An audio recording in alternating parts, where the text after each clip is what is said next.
Hi everyone, this is Vijayalakshmi, DAV RTPP, Kadapa, faculty in the Department of Science. In previous class, we learnt about plant tissue. There are four major type of plant tissues. Major type of plant tissues like dermal tissue, meristematic tissue, ground tissue and vascular tissue. Different tissues have different functions in the plants. Similarly, animals also have different types of tissues with their specific functions. So let us discuss what is meant by tissue. Tissue means group of cells which are similar in structure and function. Let us discuss about today animal tissue. There are different types of animal tissues like epithelial tissue, connective tissue, muscular tissue, nervous tissues. Epithelial tissue, connective tissue, muscular tissue and nervous tissue. Let us discuss about epithelial tissue. The tissue that forms skin is called epithelial tissue. In our body, there are so many delicate organs. All these delicate organs are need to be protected. Skin covers the delicate organs and protect the delicate organs. The tissue that forms skin is called as epithelial tissue.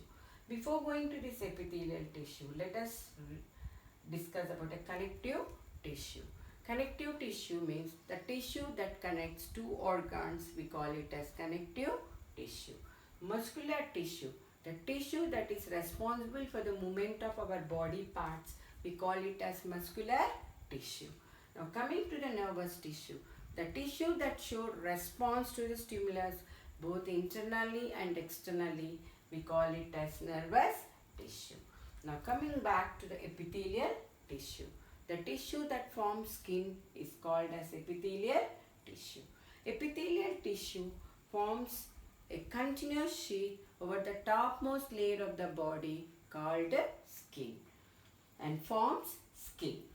Now this epithelial tissue, based on their structure and function, epithelial tissues are of four types: squamous epithelium, columnar epithelium, cuboid epithelium, glandular epithelium.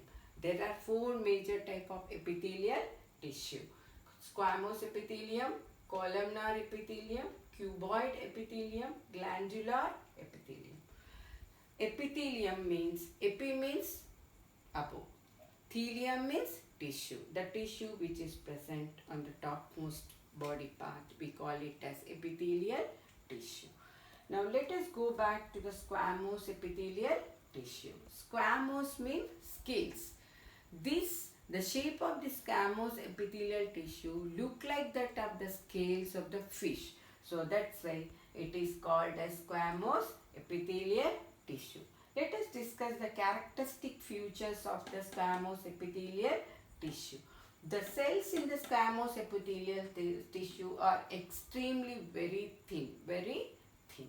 And they are squamous in nature. That means they look like that of the scales of the fish. Look like the scales of the fish. Like this. These are the scales of the fish. Now, the cells are not in regular shape. They have different shapes. They have different shape and nucleus is located in the center of the cell. They are irregular in nature. And these cells are very tightly packed without any intercellular space. That means they are compact in nature. They look like the scales of a fish. So that's why they are called as squamous epithelium. And these cells, when you look under microscope, we come across these cells like flat. They are flat cells. And when the two layers, the uppermost layer and the lowermost layer, when they come close together, they give a flat-like appearance to the cells. And these squamous epithelium cells are protection in function. Majorly, they protect the body parts. They protect the internal organs.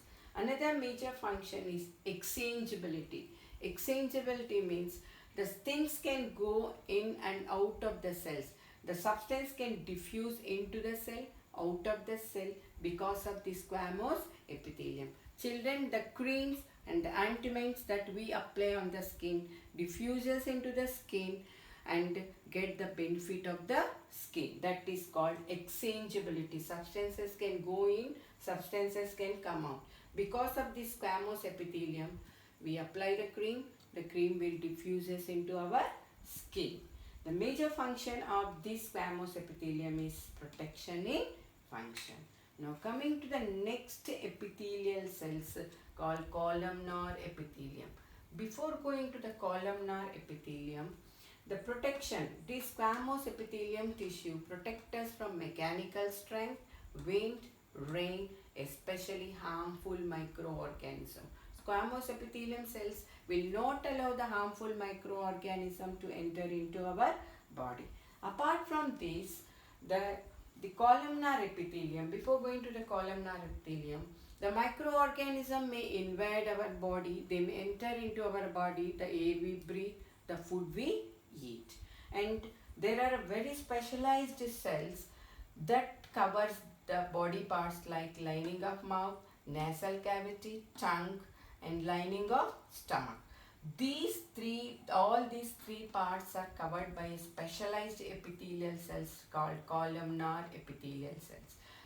These columnar epithelial cells, the squamous epithelial cells which are present on the tongue, not only protect the tongue, they also send the taste. That's why this squamous epithelium tissue which is present on the tongue, we call them as sensory epithelial tissue. The lining of mouth, nasal cavity, lining of the stomach are made up of very specialized cells. These specialized cells, we call them as, they are not flat cells, they are columnar in shape. That's why they are called as columnar epithelial cells. Where we come across columnar epithelial cells? Lining of the mouth, nasal cavity, tongue, and also lining of the stomach. These organs are protected by columnar epithelial cells. But when we go, and these columnar epithelial cells which are present in the stomach increase the surface area so that they can facilitate easy digestion and absorption of the cells. Why we call them as columnar epithelium? They look like that of column. That's why we call them as columnar epithelium. So these organs, not only the skin, organs like mouth, organs, nasal cavity, tongue, lining of the stomach, all should be protected.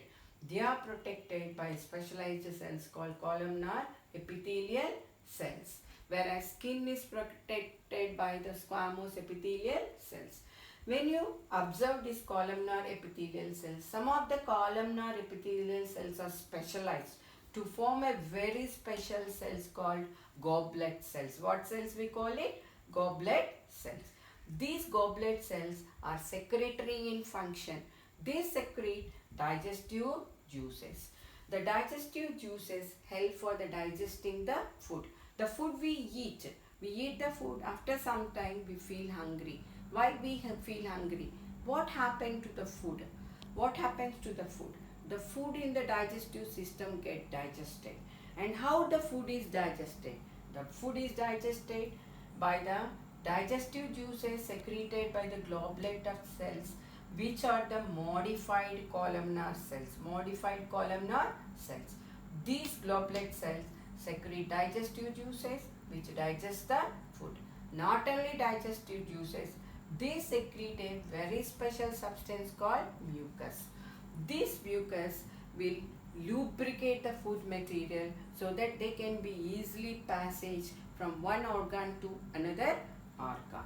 Not only that, this mucus substance form a slimy layer over the lining of the stomach and prevent the stomach from the action of hydrochloric acid. Children, hydrochloric acid is secreted in our digestive system which aid for the digestion of food material and to kill the bacteria that may enter into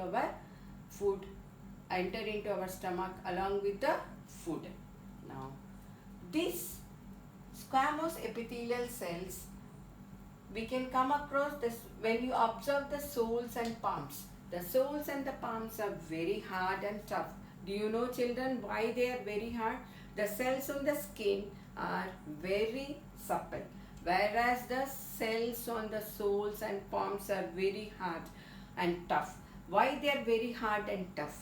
Because the squamous epithelial cells are multi-layered to form stratified epithelium. That means multi-layered squamous epithelial cells are also called as stratified epithelium. These multi-layered stratified epithelium cells are dead cells. They lack of cytoplasm and which give very hard and tough nature to the palms and soles. Palms and soles.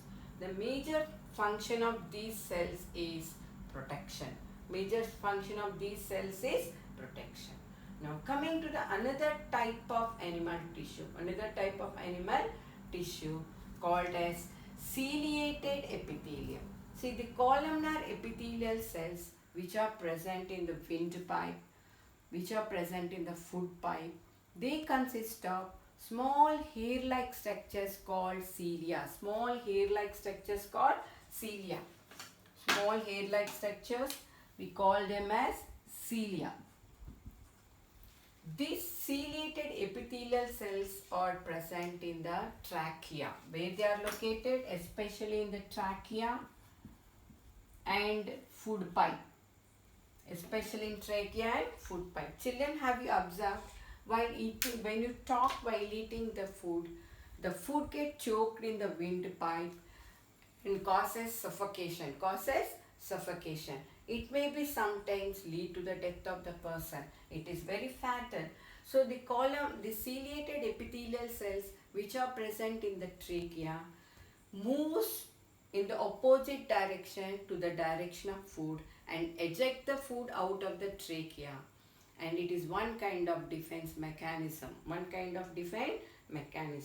The columnar epithelial cells which have small hair-like structure on them, we call them as ciliated epithelial cell. What we call them? Ciliated epithelial cell. Children, when you observe the sweat glands are also secretory in function. They secrete sweat. The cells in the sweat glands all are glands. They contain glands. So all the cells of the sweat glands are columnar epithelial cells which are glands. So they are also called as glandular epithelium. All the cells in the sweat glands are columnar epithelium, but they are glandular glands. That's why they are called as glandular epithelium. And these glandular epithelial cells are secretory in function. They secrete sweat. Now coming to the another type of epithelial cells. You can look here. The cells, what is the shape of this cell? The cells are not squamous, not columnar. They have a very different shape. They look like that of hexagonal cells. But when we observe them in the transverse section in the microscope, we come across cube-like structures. So these are called as cuboidal epithelial cells. And these cuboidal epithelial cells are seen in oviducts and thyroid glands. Ovaries, already you learned them, what are ovaries and what are thyroid gland in class 8. Thyroid gland is located in the neck region, and the ovaries, oviducts are also called as fallopian tubes. They are one of the part of female reproductive system. And the main function of these cuboidal epithelial cells is absorption, secretion and protection. You all understood, children? Once again, we have a quick recap of different types of epithelial cells. When we go for the squamous epithelial cells, these squamous epithelial cells are protection in function and exchangeability.